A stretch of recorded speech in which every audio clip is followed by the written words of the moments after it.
Nós vamos fazer isso, amém?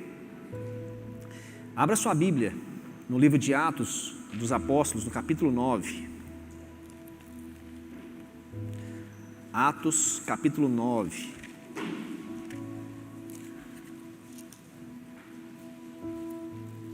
Ei, DJ, não passei para você as referências, hein? Mas é só, viu? Praticamente é só Atos 9. Praticamente não, é só Atos 9. De 1 a 19 nós vamos estar lendo. Eu sempre passo as referências para ele, mas como eu tive que ministrar uma palavra ontem, uma hoje, eu terminei, já era de tardezinho, acabou que eu esqueci de passar as referências para ele. O Lázaro já é lento quando você passa as referências antes. Você imagina se passar assim de última hora. Falando nisso, nós... Olha lá, o bicho está esperto mesmo, viu? Vocês viram tanto que foi rápido, gente? Não foi nem um ano, o projetor foi parar lá em cima já, ó. Vamos aplaudir a Deus pela vida dele, olha. Aleluia. Projetor aqui, você ia passar aqui, você já tinha que fazer assim, porque o projetor estava ali. Falei, DJ, pelo amor de Deus, põe esse projetor lá em cima. Depois de um ano e alguns meses, saiu. Tudo é possível que crer, tá vendo, DJ? Atos capítulo 9.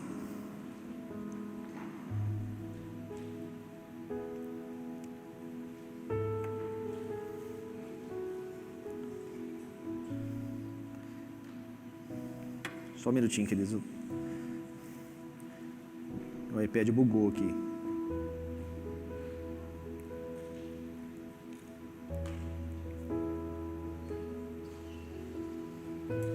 Amém. Amém?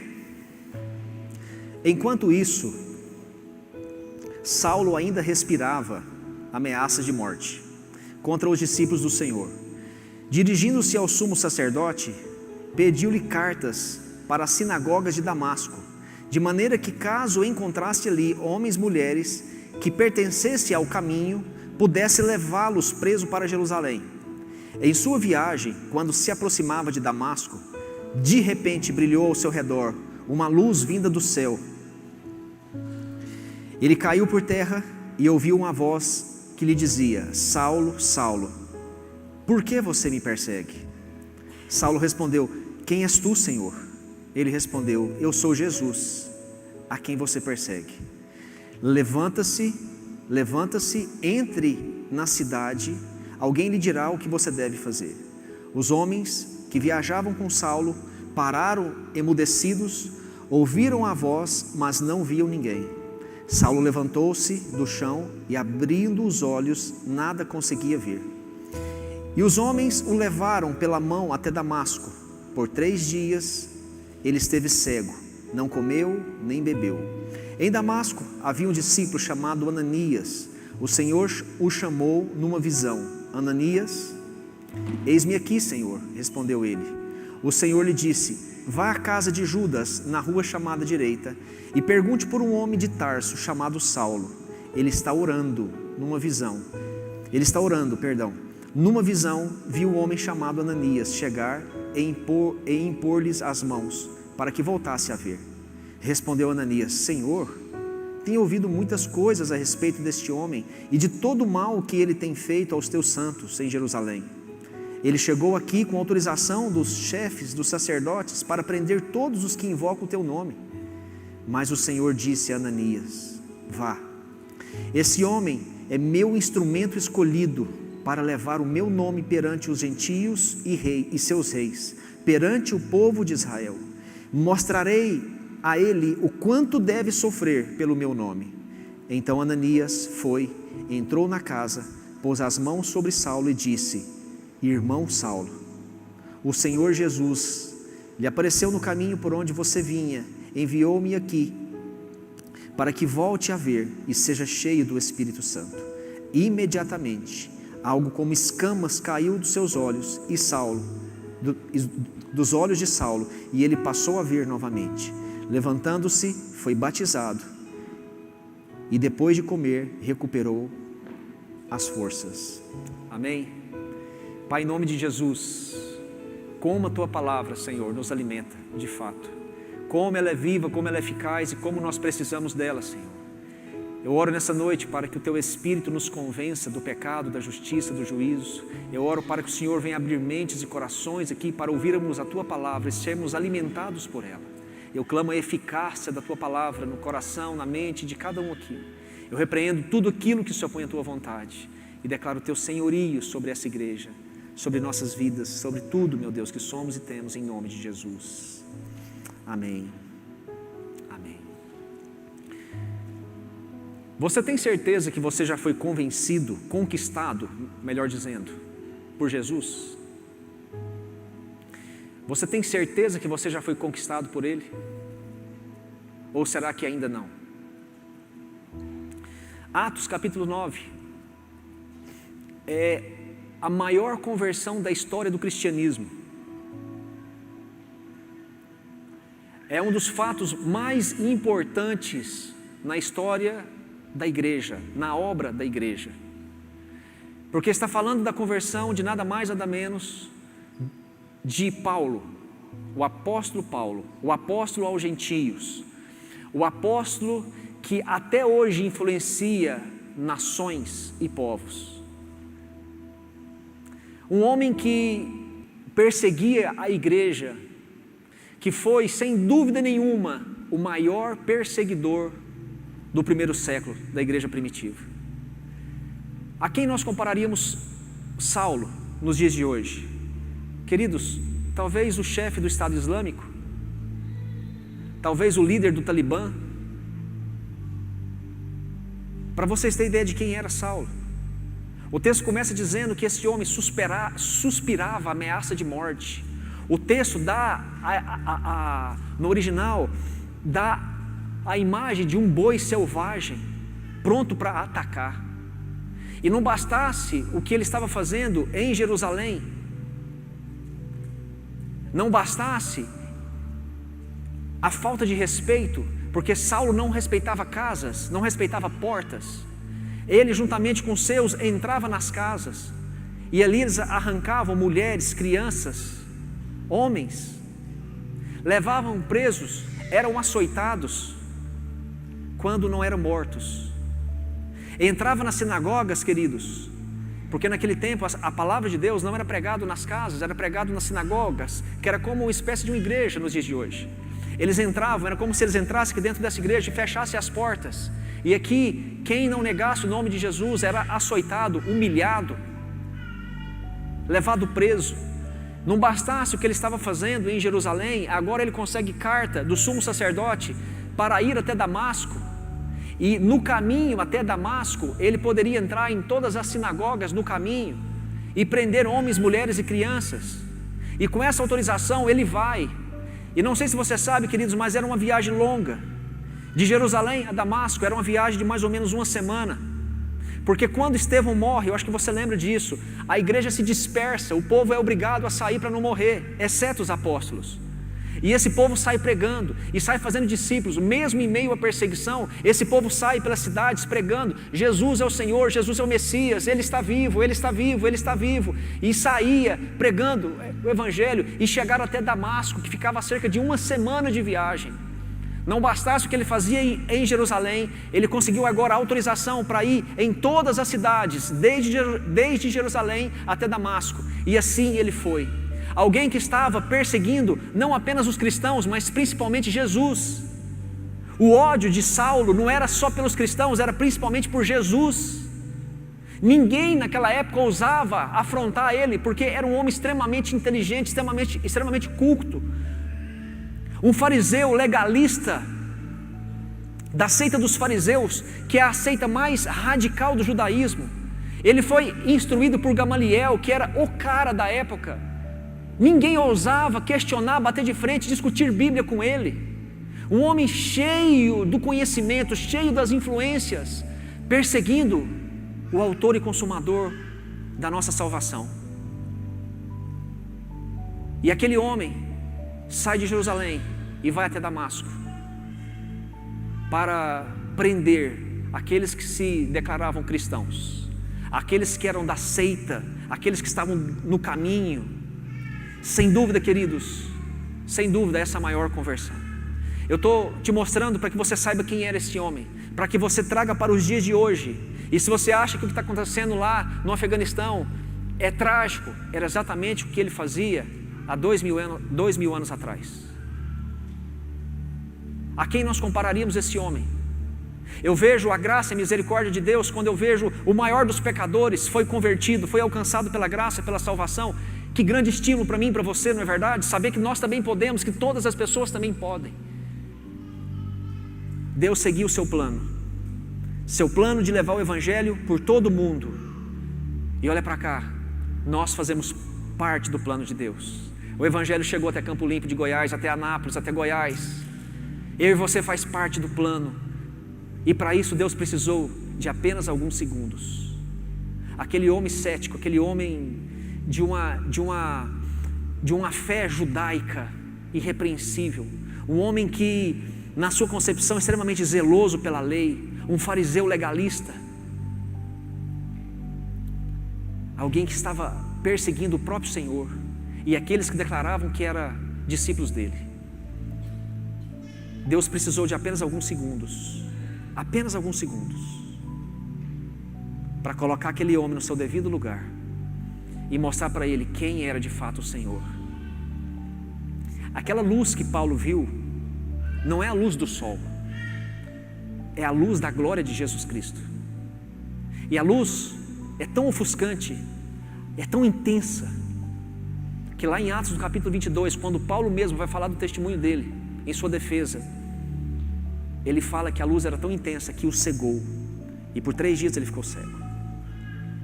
Paulo, na estrada de Damasco, era um homem zeloso, alguém que pensava que estava servindo a Deus, quando na verdade ele estava perseguindo a igreja. Era um homem em que ninguém ousava questioná-lo. Se alguém dissesse para ele, Jesus de Nazaré está vivo, ele diria, Jesus de Nazaré está morto. Ele é um impostor, ele é um falso. Aliás, na nossa lei, todo aquele que é pendurado no madeiro é considerado maldito. Como que um João Ninguém, como que um Zé Ruela igual esse tal de Jesus, vocês querem que eu acredite que ele é o Senhor, que ele é o Messias? Vocês estão ficando louco. Vocês não fazem ideia, vocês não conhecem a lei. Na nossa lei diz que todo aquele que é pendurado no madeiro, ele é considerado maldito. E outra coisa, esses milagres que os discípulos dele estão fazendo, é tudo pelo poder de Satanás, não é pela mão de Deus. Ninguém ousava questionar, queridos. Mas era alguém que estava cego espiritualmente, apesar do seu grande conhecimento e influência. Alguém que a cruz se tornou uma pedra de tropeço muito grande. Assim como muitas pessoas de hoje, a cruz de Cristo continua sendo pedra de tropeço na vida de muitas pessoas.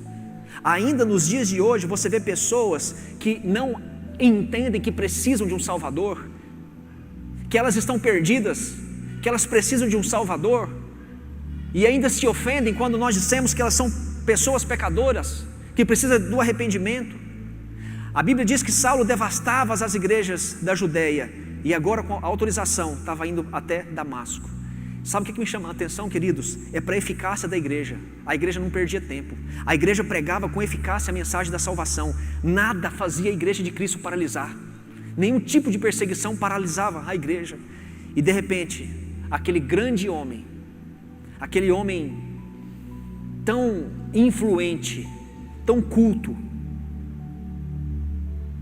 um ícone da sua época, de repente aquele homem estava no chão. Ele não estava no chão por causa de insolação, ele não caiu no chão por causa de um ataque de epilepsia, não, ele caiu no chão por causa do encontro pessoal que ele teve com o próprio Senhor Jesus. A Bíblia fala que os homens que estavam juntamente com ele ouviram e viu também a luz, mas eles não conseguiram compreender o que a voz dizia. E naquele dia, Saulo de Tarso fez algumas descobertas, e eu quero trazer algumas lições aqui para mim e para você nessa noite. A primeira descoberta que ele fez: Jesus estava vivo. Aquilo que ele tanto odiava, aquilo que ele tanto repudiava, afinal era acerca desse fato que os cristãos estavam testemunhando. Ele descobre por si mesmo: Jesus estava vivo. Queridos, isso mudaria toda a história dele, isso mudaria toda a vida dele. Isso mudaria toda a convicção dele. Tudo que ele aprendeu desde pequeno acerca da lei cai tudo por terra. Ele agora descobre uma grande verdade que eu e você precisa descobrir: Jesus está vivo. Será que as minhas atitudes e as suas está sendo de acordo com essa realidade? Queridos, olha para cá, Jesus está vivo. Ele está vivo, Ele não morreu, Ele ressuscitou, Ele está vivo e Ele habita dentro de mim, de você, e Ele está vendo tudo o que você está fazendo. Será que as minhas atitudes e suas condiz com essa realidade? Será que você de fato está vivendo como se Ele estivesse vivo, como se os olhos dele estivessem olhando para você a todo instante? Queridos, no dia que eu li Atos 9, se não me engano foi de segunda para terça, eu tive um discipulado com meus 12 na terça-feira e eu disse isso a eles. Eu tive uma visão à noite, um sonho, em que eu estava andando e de repente eu percebia 2 olhos bem grandes olhando para cima de mim. E aonde eu ia e aonde eu estava, esses 2 olhos estavam bem diante de mim olhando. E Deus falava no meu coração: é exatamente assim que eu te vejo, porque eu estou vivo. Queridos, tem muitas pessoas aqui que estão achando que está vivendo debaixo de uma religião, de um legalismo. Por que vocês acham que as pessoas preferem adorar imagens? Por que vocês acham que as pessoas preferem adorar um ídolo? Porque o ídolo você coloca ele dentro de um quarto, dentro de um cômodo qualquer, e ele fica ali. E você pode sair daquele cômodo, daquele quarto, e você fazer o que você quiser, alimentar os seus desejos carnais.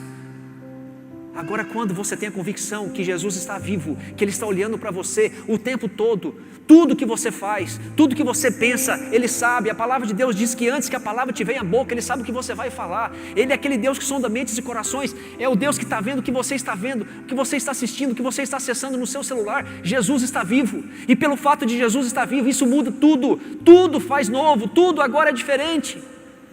Agora a pergunta é: você está vivendo de acordo com essa realidade? Queridos, olha para cá, Jesus está vivo, Ele está vendo tudo o que está acontecendo, tudo, nada saiu do seu controle, Ele continua no trono, a cruz está vazia, porque o trono está ocupado, Ele continua lá reinando em glória. E essa descoberta, aquele fariseu legalista precisou agora descobrir. Isso mudaria a opinião dele, mudaria agora o discurso dele, a mensagem dele. A comitiva que estava com ele deve ter pensado: o que eu vou fazer para esse povo agora? Com essas cartas de autorização que eu tenho nas minhas mãos. Queridos, a mensagem agora mudaria, a vida desse homem agora mudaria completamente. Jesus está vivo, Jesus está vivo. Quem és tu, Senhor? Eu sou Jesus, a quem você tanto odeia, a quem você está perseguindo. Segunda coisa que ele teve que descobrir, que ele era um pecador perdido, miserável, alguém que precisava agora de arrependimento. Queridos, e como isso era difícil para um fariseu ter que se arrepender. Eles se consideravam pessoas tão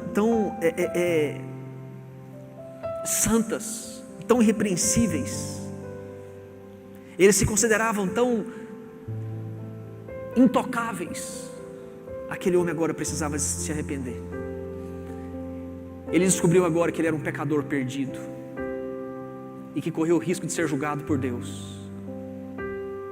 Ele descobriu agora que a santidade de Jesus perto da sua santidade era como um trapo de imundícia, como diz lá em Isaías 64, versículo 6, que diz: somos como imundos perante Ele. Todos nós somos como imundos perante Ele. Todos os nossos atos de justiça são como trapos de imundície. Esse homem precisou agora descobrir isso. Seus valores foram mudados. Agora Saulo de Tarso se tornaria uma nova criatura, porque Jesus de Nazaré o havia conquistado. E esse homem levaria o evangelho para os gentios, para os reis. E agora ele entendeu quanto ele ia precisar saber, quanto que custaria sofrer pelo nome do seu Senhor. Terceira coisa que ele precisou descobrir, que o seu Senhor tinha uma incumbência especial para ele. Queridos, você tem certeza que Jesus está vivo? Sim ou não? Sim? Você tem certeza que você era um pecador desgraçado e precisava da graça de Deus? Sim ou não? E que Deus tem um plano na sua vida, uma incumbência para você? Será que você tem? Era exatamente o que esse homem estava descobrindo. Um hebreu zeloso se tornaria o apóstolo dos gentios. Um perseguidor agora seria o maior perseguido. De perseguidor a um pregador. Um fariseu legalista agora vai se tornar um proclamador da graça de Deus. Um animal selvagem se tornaria um vaso, um instrumento nas mãos de Deus. Que transformação, não é verdade? Que transformação. E quando você olha para a Bíblia, queridos, lá em Filipenses 3, no versículo 12, você vai ver ele declarando 30 anos depois desse dia aqui de Atos 9, declarando que Jesus o havia conquistado na estrada para Damasco. É alguém que nunca esqueceu daquele dia. Que grande estímulo, queridos, para mim e para você. Que grande estímulo para nós. Sabermos que o maior dos pecadores pôde ser salvo e nós também podemos. A Bíblia diz que seus olhos espirituais então foram abertos, mas os seus olhos físicos continuavam fechados. A Bíblia diz que por 3 dias e 3 noites ele nada pôde ver. Deus ainda o humilharia mais 3 dias, deixando ele sem visão, no qual a Bíblia diz que ele orava e jejuava, até ser ministrado por um discípulo chamado Ananias. 3 dias onde ele teve que reavaliar severamente as suas convicções. Queridos, deixa eu dizer algo para vocês. Depois do encontro que você fez, qual foi a última vez que você se separou para jejuar e orar? Eu não sei qual é o nível de luta, o nível de problema que você está enfrentando, mas Deus me chamou a atenção recentemente que a igreja precisa voltar ao centro da vontade de Deus, e isso se dá quando nós separamos um tempo para deixar Ele ministrar a nós, porque no dia a dia, na nossa correria, nós não conseguimos ouvir a voz dele. Aquele homem, aquele legalista, fariseu, ele precisou ficar 3 dias para reavaliar suas convicções. Eu não sei qual é o nível de problema que você está enfrentando, mas quem sabe você não consegue tirar um final de semana, tirar 3 dias, tirar 2 dias, 1 dia para você e Deus, e deixar Deus falar com você. Aquele homem havia descoberto nesses 3 dias que a sua salvação não veio por meio da lei, mas veio totalmente por meio da graça. E ele agora, com a certeza no seu coração, Jesus de Nazaré está vivo. Jesus de Nazaré está vivo. Isso muda tudo, tudo, tudo, tudo. Agora vai entrar em cena, e eu quero falar um pouquinho disso. Um discípulo que sai do anonimato totalmente, chamado Ananias. Um judeu devoto, alguém que cria no Senhor Jesus, uma pessoa muito bem informada, porque a Bíblia diz que ele conhecia a reputação de Saulo, ele sabia que Saulo tinha cartas de autorização para entrar nas sinagogas lá de Damasco. Esse homem, Ananias, um discípulo fiel, alguém que se encontrava à inteira disposição de cumprir a vontade de Deus, mas que não sentia nem um pingo de anseio por obedecer. Alguém que estava disposto para fazer a vontade de Deus e cumprir o propósito de Deus, mas ele não estava nem um pouco ansioso em fazer isso. Tanto que ele questiona a Deus: Senhor, esse aí não é aquele que estava perseguindo a igreja lá em Jerusalém, encarcerando as famílias, matando pessoas? Queridos, deixa eu dizer uma coisa para você. Não espera sentir vontade de fazer a obra de Deus para você fazer, porque você não vai sentir. Se você foi conquistado por Jesus, você faz por amor a Ele, não porque você vai sentir desejo de fazer. Sabe o que é, pastor? Eu estou esperando aquele toque, aquela unção. Pastor, senão, sabe, pastor, eu preciso sentir. Se eu não sentir, querido, você não vai sentir. Ananias não estava nem um pouco com vontade de ir lá falar com Saulo. Pelo contrário, ele estava morrendo de medo. Morrendo de medo. Não é para menos, né, querido? Imagina o líder do Talibã vem parar aqui em Campo Limpo e alguém fala assim para você: vai lá pregar para ele. Eu? chama meu discipulador, aliás, chama o pastor lá da igreja, o cara é porque toda bomba cai nas costas do pastor, toda bucha vai nas costas do pastor. O pastor lá da igreja que é o cara. Você não vai sentir vontade de fazer a obra de Deus não, queridos. Não vai. Você faz porque você ama. Você faz porque um dia Ele te conquistou. E você simplesmente obedece, porque você sabe que Ele está no controle. Mas vontade você não vai sentir. Eu creio que todo mundo aqui deve seguir o André Valadão, né? Aquelas perguntas idiotas que é feita para ele. Tem muita pergunta idiota ali que eu fico só vendo e rindo, dando risada. É uma das poucas coisas que eu gosto de ver que eu dou risada. Aí perguntaram para ele, esses dias para trás: pastor, é pecado a gente não sentir vontade de orar? Queridos, ninguém sente vontade de orar. Você sente vontade de dormir, de comer, de viajar, mas de orar você não vai sentir vontade. É uma luta constante. Eu falei disso aqui ontem. É uma luta diária que a gente enfrenta, que está lá em Gálatas 5, no versículo 16, que é luta entre espírito, vontade de Deus, e carne, vontade nossa. Você não vai sentir vontade. Mas esse discípulo Ananias era alguém que estava disposto a obedecer. E Deus fala para ele lá no versículo 15: Ananias, ele é para mim um instrumento escolhido para levar a minha mensagem aos gentios e aos seus reis. Fica tranquilo, Ananias, descansa, eu estou no controle. O versículo 15 de Atos 9 é uma espécie de resumo do ministério de Paulo. E uma coisa que Paulo descobriu é que tudo que ele recebeu naquele instante foi pela graça de Deus. Ele descobriu naquele dia algo extremamente importante que você precisa descobrir. Paulo não se converteu, Paulo foi convertido. Ele não escolheu a Deus, foi Deus que escolheu a ele. Queridos, olha para cá, isso faz toda a diferença. Porque quando você tem a opção, o direito de escolha, você pode muito bem mudar de escolha, mudar de opinião. Não que você não tenha que tomar uma decisão, tem sim, mas antes disso, Ele te escolheu. Você está aqui, queridos, porque Ele te escolheu. Você não escolheu a Ele, não foste vós que escolhestes a mim, mas eu vos escolhi, diz o Senhor. Queridos, isso faz toda a diferença. Toda a diferença. Você agora passa a ter uma responsabilidade perante essa escolha. Afinal de contas, a escolha não foi sua. A Bíblia diz que uma vez então Ananias convencido, ele não perde tempo.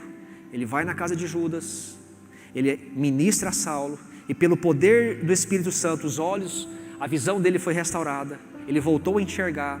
A Bíblia diz que ele foi cheio do Espírito Santo, foi batizado e por fim, ele se alimentou. Ali em Damasco, ali mesmo em Damasco, Paulo foi discipulado por algum tempo. E depois, por causa da perseguição que ele começou a sofrer lá dentro de Damasco, ele teve que sair, e a Bíblia diz que ele vai para a região da Arábia e fica por volta de 3 anos. Eu falo para vocês que esse discípulo Ananias é uma pessoa diferenciada, porque quando você vai ler o livro de Atos, você vai ver que os apóstolos encontrou com Saulo, com Paulo, né? 3 anos depois da conversão dele. E os apóstolos teve extrema dificuldade em aceitar a conversão daquele homem. 3 anos depois, os apóstolos tiveram muita dificuldade, precisou da intercessão de Barnabé para entrar no meio, porque os apóstolos 3 anos depois não criam na conversão dele. Como que esse homem se converte? Não tem como, é impossível. Os apóstolos. E esse simples discípulo aqui, Ananias, se dispôs a ir lá e a cumprir a vontade de Deus. Ele foi discipulado por algum tempo ali mesmo em Damasco, e ele descobriu algumas coisas acerca dos cristãos. Primeiro, os cristãos eram pessoas amorosas. Segundo, eram pessoas que conheciam a verdade da palavra de Deus. E terceiro, o que eles mais queriam, o desejo maior do coração deles, era de compartilhar essa verdade com outras pessoas. Queridos, olha para cá. Será que Paulo, se viesse parar aqui nessa igreja hoje, logo após a sua conversão, será que ele sairia daqui com essa mesma convicção? Que nós somos pessoas amorosas, que somos pessoas que tivemos o privilégio de conhecer a verdade, e por conhecermos essa verdade, o nosso maior anseio é levar essa verdade para as pessoas. Essa é a função da igreja, queridos. Só isso. Avalia a sua história, o seu ministério agora. Será que Paulo, será que uma pessoa que se converte hoje, alguém que vai para o encontro e chega e vai parar debaixo do seu discipulado, será que ela vai fazer essa descoberta? Que você é alguém amoroso, alguém que ama, porque, queridos, a essência de Deus que habita em nós é o amor. Não adianta nada você fazer se não tiver amor, de nada vale. Sabe o que eu penso às vezes? Que está faltando conhecimento. Às vezes eu vejo que a igreja não corresponde com tanto amor, porque falta conhecimento de quem é Jesus. Porque quando você conhece, você ama, você apaixona, você é conquistado por Ele. Quando você conhece, você tem tanta certeza que Ele é o Senhor, que você tem o desejo de compartilhar essa palavra para outras pessoas. Sabe o que eu penso às vezes? É que a igreja está precisando de ter mais conhecimento da palavra. Eu quero tirar algumas lições agora acerca desse discípulo Ananias. Primeiro, Deus pode usar qualquer pessoa, até mesmo o cristão mais desconhecido. Queridos, se não fosse pela conversão de Saulo, talvez nós nunca ouviríamos falar de Ananias. Alguém que teve um ministério muito importante, porque foi alguém que discipulou, que começou a discipular o maior dos apóstolos. Enquanto ninguém queria, ninguém teve coragem, ele teve, ele quis. Senhor, mas não é aquele? É, mas fica tranquilo, ele está orando. Em outras palavras, ele não está caçando mais não, ele está orando, vai lá. E o que eu descubro com isso? Que o importante não é a fama, mas é a fidelidade. Queridos, vamos ser sinceros. Quantos ministérios hoje não estão preocupados mais com a fidelidade na mensagem da palavra de Deus? Estão preocupados mais com a fama, com o número de seguidores. Quantos bons pastores, homens de Deus que nós conhecemos, em que já não está mais com a mesma motivação, já estão mais preocupados com a fama do que com a fidelidade. Deixa eu dizer uma coisa para você. Ainda que você seja um discipulador de um discípulo só, esse discípulo seu pode mudar a história de pessoas, de famílias, de nações. Deus pode usar qualquer pessoa. Segundo, não devemos jamais ter medo de obedecer à vontade de Deus. Queridos, a vontade de Deus é sempre perfeita. Você pode dizer isso? Diga comigo, a vontade de Deus. Mais forte, a vontade de Deus é sempre perfeita. Você crê nisso? Amém? Se Deus levar seu marido agora, sua esposa, seu filho, você continua crendo? Se Deus colocar uma enfermidade em você hoje, está repreendido em nome de Jesus, mas você ainda assim vai ter essa certeza? Queridos, deixa eu dizer uma coisa para vocês. O Senhor está no controle de tudo. Tudo. E quando Deus nos dá uma ordem, entenda uma coisa, Ele está trabalhando nos dois lados da linha. Quantas experiências com isso eu já tive? De Deus me inquietar para orar, ou ligar para alguém. E quando a gente ora, quando a gente liga, a pessoa fala assim: pastor, eu estava pedindo um sinal para Deus. Quantas experiências com essa eu já tive? Então, se Deus colocou algo no seu coração, obedeça. Obedeça. Terceiro, e eu quero falar um pouco disso aqui. Nunca despreze, queridos, os acontecimentos comuns da vida. Nunca despreze os pequenos milagres que nós vivenciamos todos os dias e ignoramos. Quando nós falamos da conversão de Saulo, a primeira coisa que nos vem à lembrança é o grande milagre público. Mas nós quase nunca lembramos de um fato simples, o encontro discreto na casa de Judas. Nós lembramos da mão de Deus empurrando Saulo de sua posição elevada, mas quase nunca nós lembramos que Deus usou a mão de um homem simples para ministrar a ele o que ele mais precisava.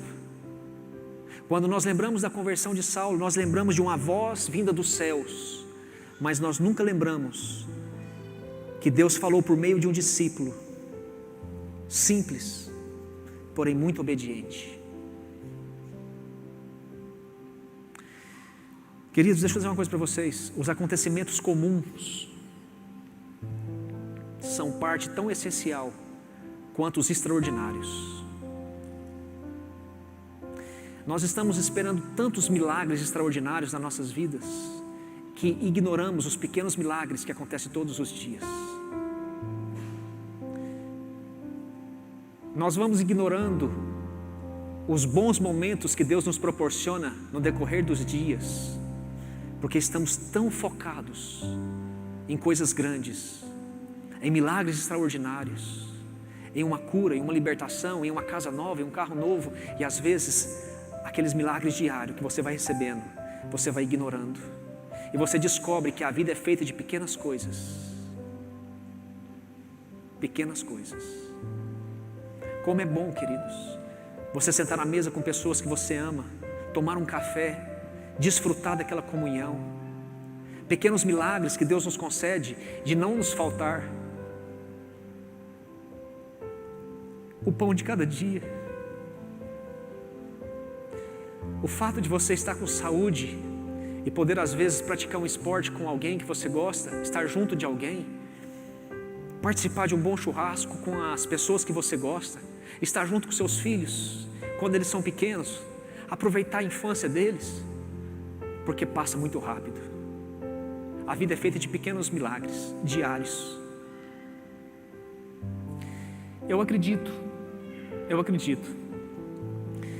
que o que mais marcou a conversão de Saulo não foi nem a voz, nem o brilhar da luz, mas talvez o que mais confortou o coração dele, depois de 3 dias estando cego, uma voz entrando dentro do quarto e falando assim: irmão Saulo, a voz de Ananias.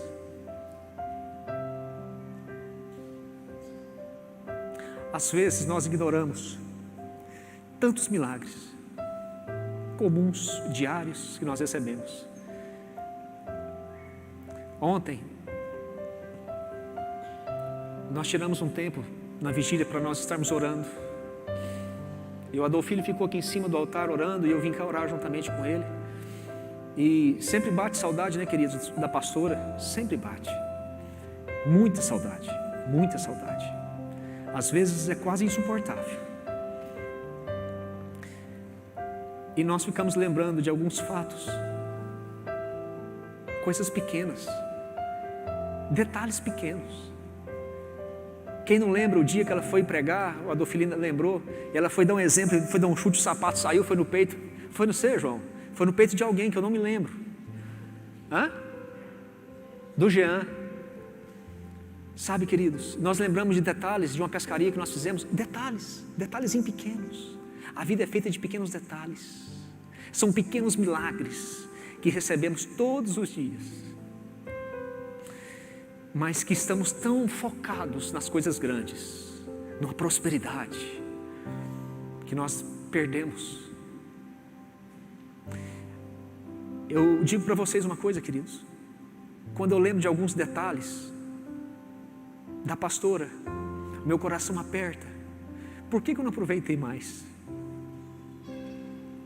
Por que naquele dia eu estava tão preocupado? Por que naquele dia, naquele café, naquele momento, em detalhes pequenos, em coisas pequenas, por que eu não estava mais tranquilo? Por que eu não aproveitei mais? Isso me faz doer o coração. Quando às vezes eu pego foto dos meus filhos pequenos, eu fico olhando e eu choro. Por que eu não aproveitei mais a infância deles?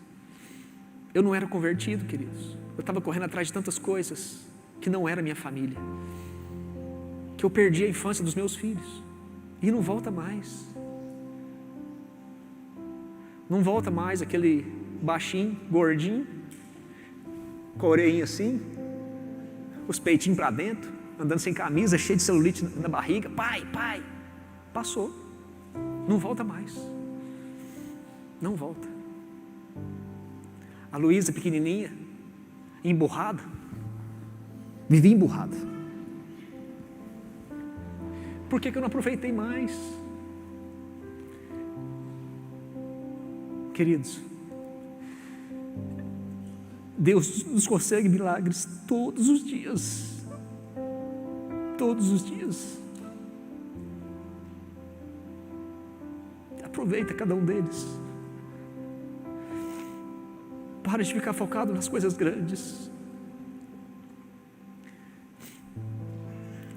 A Jéssica nunca tinha pescado na vida. Não conhecia o Araguaia e um dos lugares que eu mais amo nessa vida. E eu quis levá-la lá. E acabou que não deu certo das pessoas que iam conosco ir. Acabou que só foi eu e ela. E eu fui num lago, num lugar lá que é de difícil acesso e só chega naquela época do ano. E ela ficou espantada com tanto de coisa que ela viu.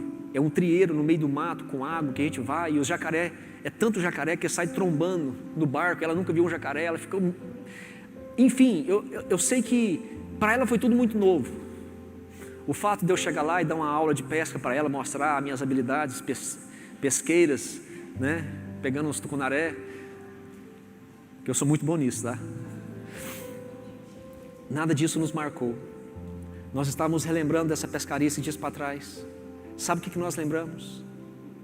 Que estava muito quente.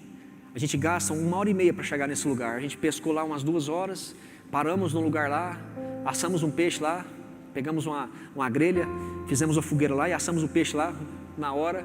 E tinha umas mexericas que a gente tinha pego numa horta aqui perto. E a gente pegou aquelas mexericas e colocou dentro da caixa de gelo. E quando a gente estava voltando para ir embora, estava tão quente, eram umas 3h30, 4 horas da tarde, um calor insuportável que é lá. Nós paramos a canoa, sem pressa nenhuma, só nós dois, numa sombra. E ficamos curtindo aquela sombra em meio àquele sol tão quente. Aquela brisa daquela sombra. E pegamos uma mexerica geladinha, ela estava bem gelada do gelo. Fomos chupar a mexerica. Foi o que nós lembramos. Sabe, queridos, a vida é feita de coisas tão pequenas. Milagres tão pequenos, tão comuns. Não despreza não. Não despreza não. E por fim, e já encerro, jamais devemos subestimar o valor de uma pessoa levada a Cristo.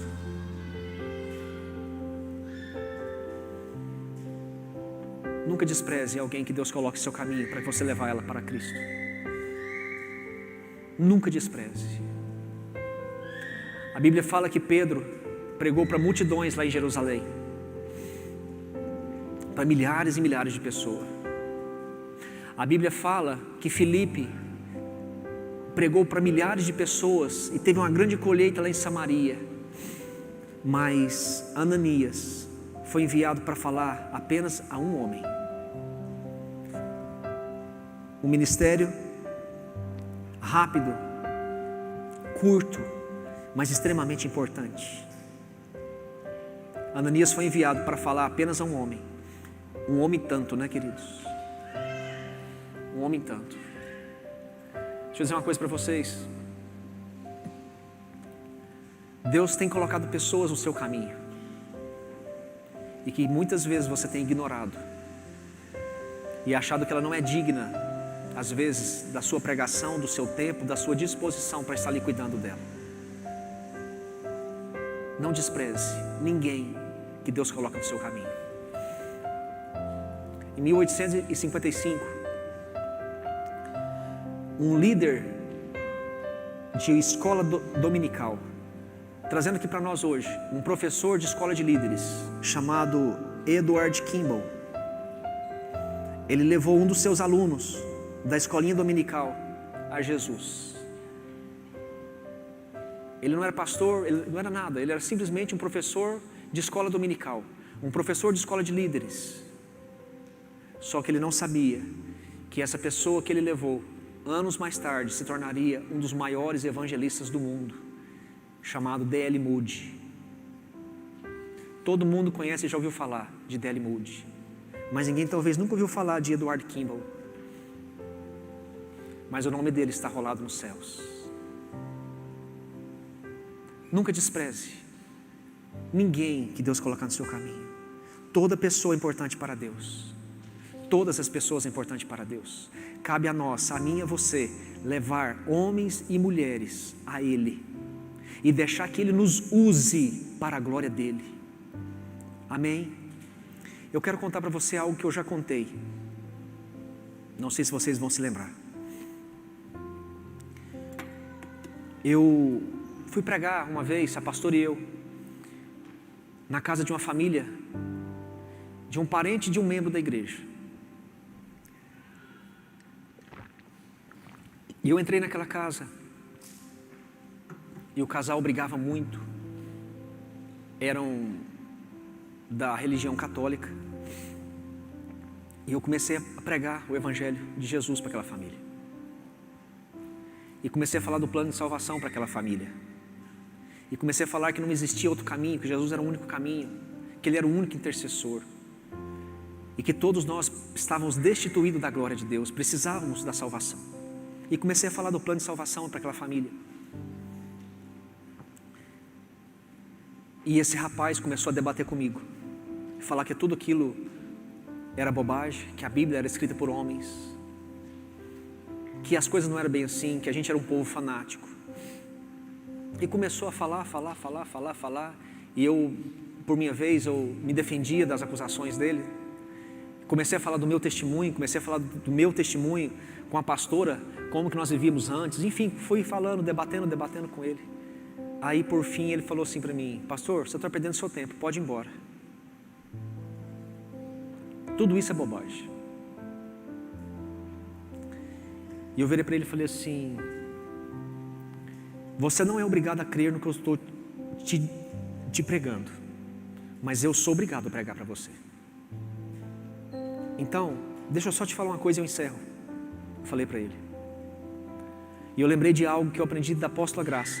Diz que o pastor Miguel sempre usava essa abordagem. E eu lembrei disso na hora. E eu falei para essa família, especificamente para esse rapaz. Eu falei assim: suponhamos que você está certo. Suponhamos que... E eu até falei isso em um velório que eu ministrei na sexta-feira. Suponhamos que tudo isso aqui realmente não passa de um livro. Suponhamos que isso aqui tudo é bobagem, como você disse. Ainda assim, eu saí ganhando. Porque eu estou levando uma vida saudável. Eu estou pregando o amor, eu estou pregando o perdão, estou pregando o arrependimento. Eu parei de beber, eu parei de fumar, eu parei de prostituir, eu parei de adulterar. Ainda assim, se tudo isso aqui for mentira, se tudo isso aqui realmente é um livro, não passa de um livro, ainda assim valeu a pena. Ainda assim valeu a pena. Agora eu te faço uma pergunta: e se eu tiver certo? E se realmente isso aqui for a palavra de Deus? E se realmente nós todos precisamos de um Salvador? E o que está aqui realmente é a palavra de Deus? E se eu tiver certo? E eu peguei, virei as costas e saí. Queridos, as pessoas não são obrigadas a crer na nossa pregação, mas nós temos a obrigação de pregar. Todos nós. Essa não é uma função do pastor, não é uma função do líder, é uma função de todos nós. Amém. E Deus está contando conosco. Você e eu somos pessoas que conhecemos a verdade, tivemos a revelação de quem é Jesus. Deixa Ele te conquistar. Deixa Ele te conquistar cada dia mais. Curva sua cabeça. assentado como você está.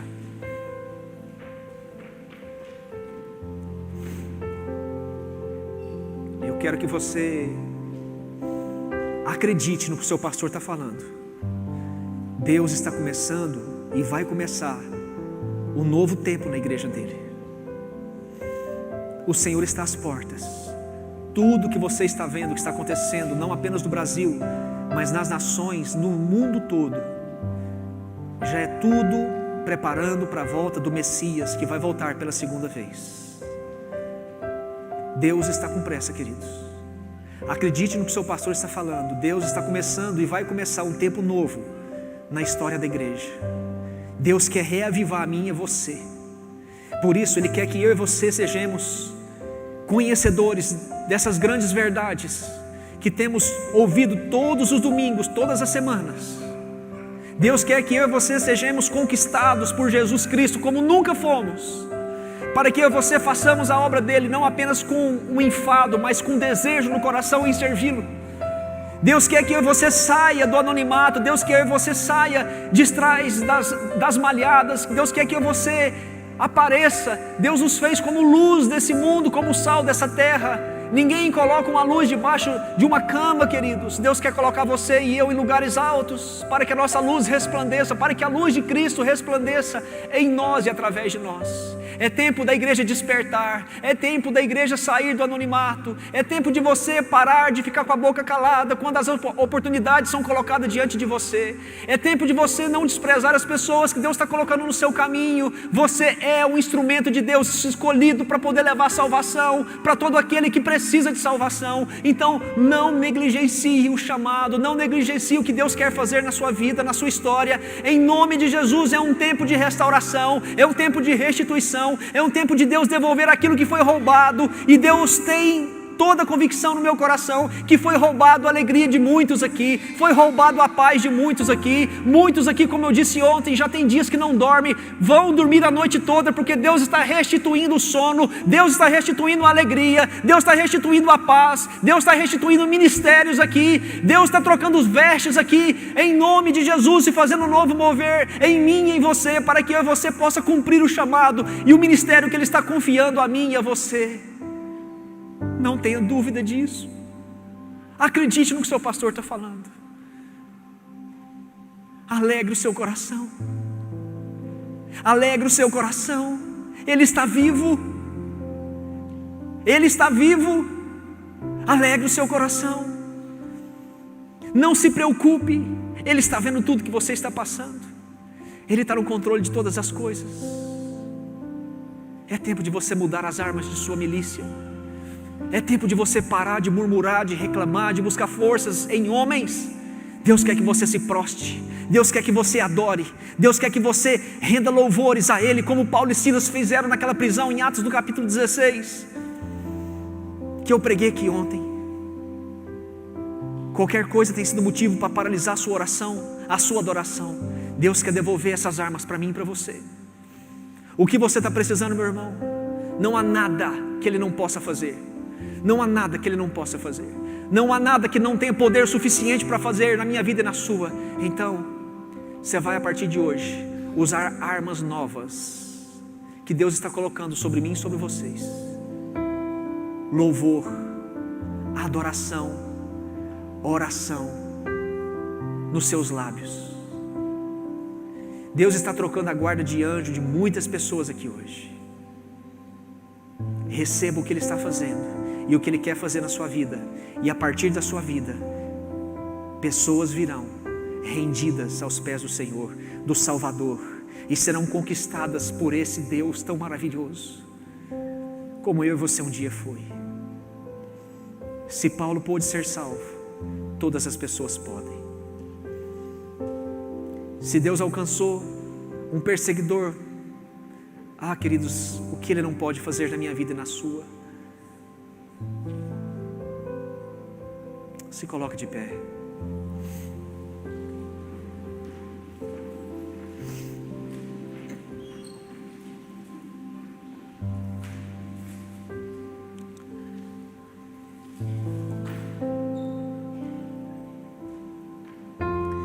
Vocês sabem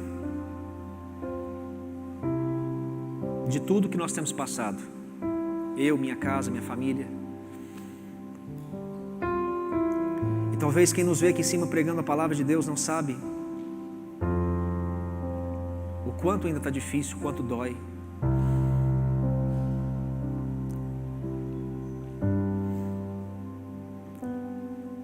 Mas nós nunca deixamos de estar aqui servindo ao nosso Deus.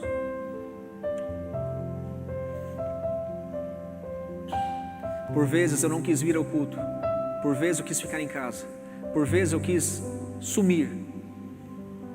Nenhum dia eu deixei de estar aqui servindo ao meu Deus, porque eu tenho convicção que Ele está no controle de tudo e que tudo coopera para o nosso bem. Tudo. Tenha essa convicção no seu coração, que nada te abale, que nada te faça retroceder, que nada te faça olhar para trás. O que tem feito você parar de orar? Quais são os obstáculos que está te paralisando?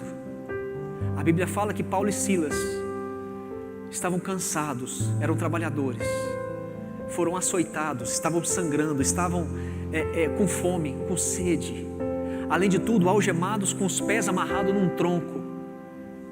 Não bastasse a dor física, queridos, a dor moral, a humilhação, estavam nus.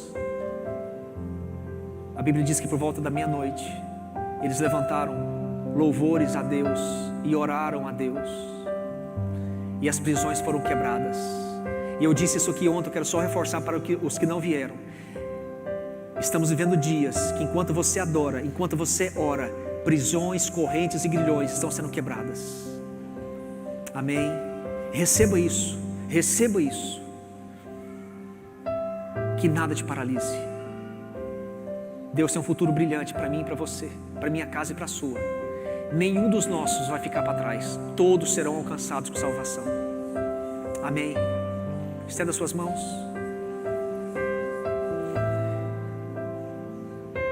Em nome de Jesus eu te abençoo, para que você tenha essa convicção no seu coração. O seu Deus está vivo, Jesus está vivo,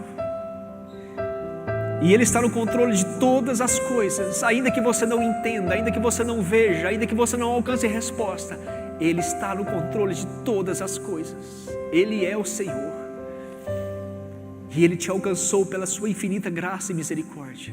Você é eleito, você é escolhido dEle,